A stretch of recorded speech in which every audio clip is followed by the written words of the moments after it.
Welcome back. This is Winning in the Workplace, Talk 107.3 FM WBRP. Gordy Rush, along with Maurice Vasquez from Team Real World. Tom Ashley from Expand Incorporated here in our final segment today. And Tom, I've been fascinated with this aging in the place we've talked about. So if you would, give me some definition to what is Certified Aging in Place Specialist. Thanks, Gordy. A certified agent in place specialist is those individuals who've taken a course through NAHB that was designed, like we previously talked about with AARP, that designed to help those 55 plus live in their homes for as long as possible. The course teaches techniques, technology, how to talk with your clients, where and who you need on your team. But it also, like we said, it's evolved over the years. And when I chaired it a few years back, the Board of Governors consisted of AARP, the Veterans Administration, the Occupational Therapists Association, AIA, and a couple of other groups. So it was a very, rewarding experience to sit on a board with that many people pushing them, and talking about and learning from each discipline about aging in place.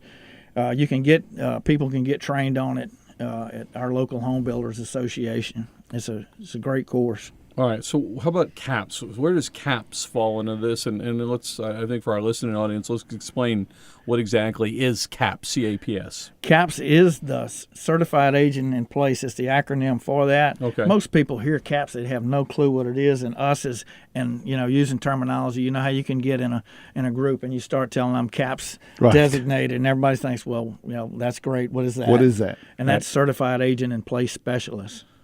All right, so fantastic. Let's now get back to what we talked about, storming the disc personality you and Maurice used, and we talked about you a little bit, and kind of, it's always a interesting journey to look in the mirror and find out what the disc profile says about you. But for me, there's always one fascinating disc profile that pops out, and somebody on my team that I'm just dead wrong about. Did you go through that experience? Yeah, there was a couple of people that we definitely had, figured dead wrong. Mm-hmm. One of the things that brings to me is my wife and I a while back had our character drawn, a cartoon character. Okay, when we got back home, characters. Yeah. Okay, when we got back home, I looked at mine, and my wife looked at both of them. She says, "Wow, yours looks just like you, but mine looks nothing like me." But I knew that she looked just like that. So it's kind of like this meeting.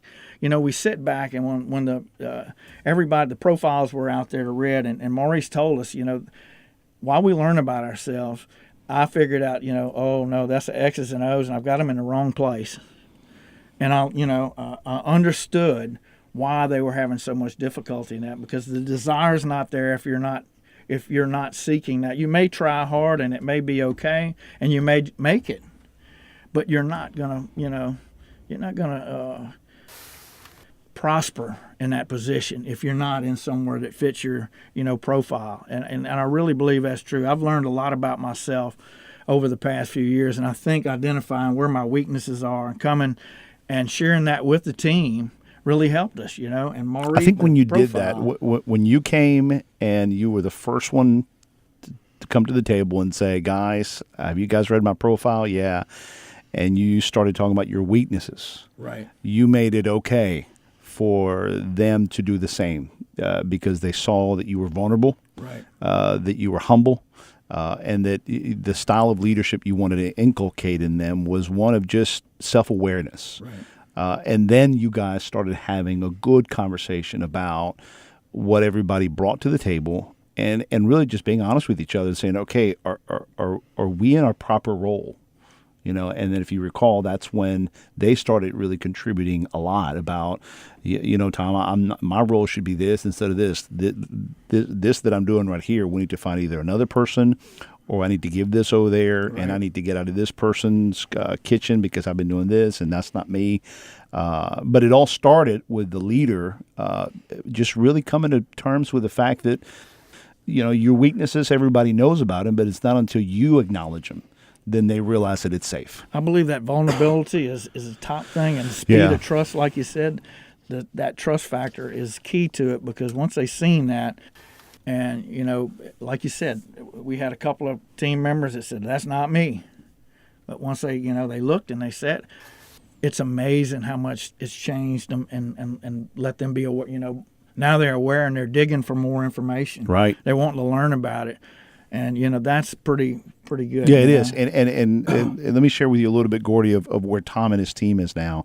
In the last couple sessions, you and I talked about the 4 phases of a team. How to form the team has to storm, then you norm them through getting on the same page, and then performing, right? And in the area of performance, if you recall, it's about learning how to gauge performance through certain reports.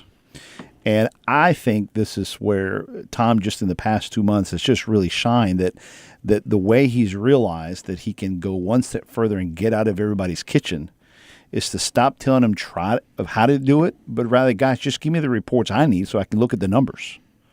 If I can see where the business is at and it's staying within the metrics that I want, I trust you guys.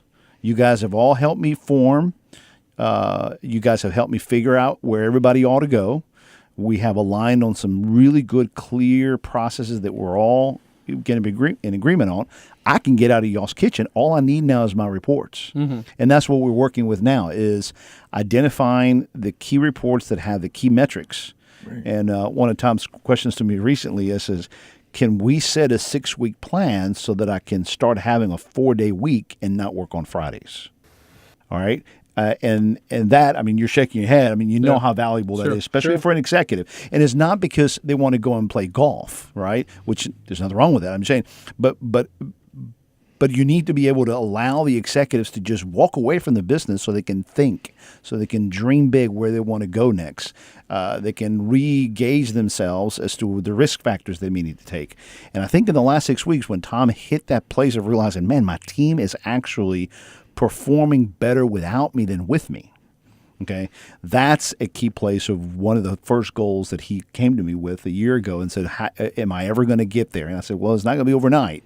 It'll be through a lot of work, but that's what you're enjoying now. And that's what we're working on, is those reports that allow him to do that. Yeah, and I think, allowing me the time to focus on each individual, giving me more time to be not so critical, but be positive, in fact, and help the team members go to where we're having trouble at, and engage that group, whether it be a cabinet problem or be a, an invoicing thing, and help them, be better, as opposed to the boss, Or like you feel like you had to go and fix everything. Right. Or like you're the one that everybody, they come to dad, they come to mom, right. No, you've empowered them, you've trained them how to do this, and they are really doing this now on their own because they've gone through this journey with Tom for the past 8 months. Tom, I can share a story as we're talking about this whole storming meeting. And once, I think for me, the most fulfilling thing is once the team got to that point, I could delegate, get out of the way. And the most effective thing that I did was I literally moved to the other side of the building.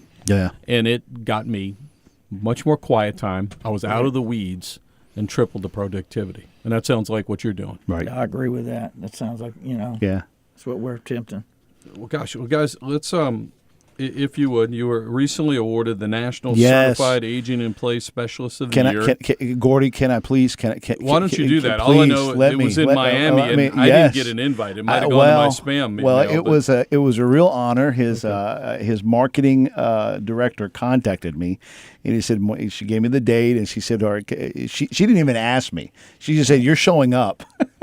And it was announced in Baton Rouge at a local meeting that Tom had just won that. And he won the National Certified Aging in Place Specialist of the Year. And that was awarded to him at a national level in Miami early this year. So, Tom, congratulations. I know that you've not only worked very hard, but you've earned it, and your team recognizes the value you bring to it. And it's really good that you won that national award. Yeah, the passion that we have for that, the aging in place is it's where our heart is and where our work is, and the fun part is that you can make money helping people, right, and be a win-win situation. So it's congratulations on that. If you would, how can we get in touch with you, Tom, over at Expand? Our website is remodelingbyexpand.com, and our phone number is 225-791-8050. Again, 791-8050. Maurice, how can they get in touch with you? Reach me at 225-772-4357 or shoot me an email directly at maurice@teamrealworld.com. All right. The final word for you, Maurice, and our outstanding guests who you brought in No, today. I appreciate it, Gordy. Thank you very much for producing the show and helping us lead through it. And Tom, it's an honor to work with you. It's good to have you here with us. Well, thank y'all both. Tom, I enjoyed the congratulations show. on all your success. Always great to hear great business stories. Thanks, Gordy. Appreciate Alrighty. y'all both. That's you, going to guys. wrap it up. You can hear this show each and every weekend, or you can listen to the podcast. This is Winning in the Workplace. And you can hear us on Talk 107.3 FM, WDRT.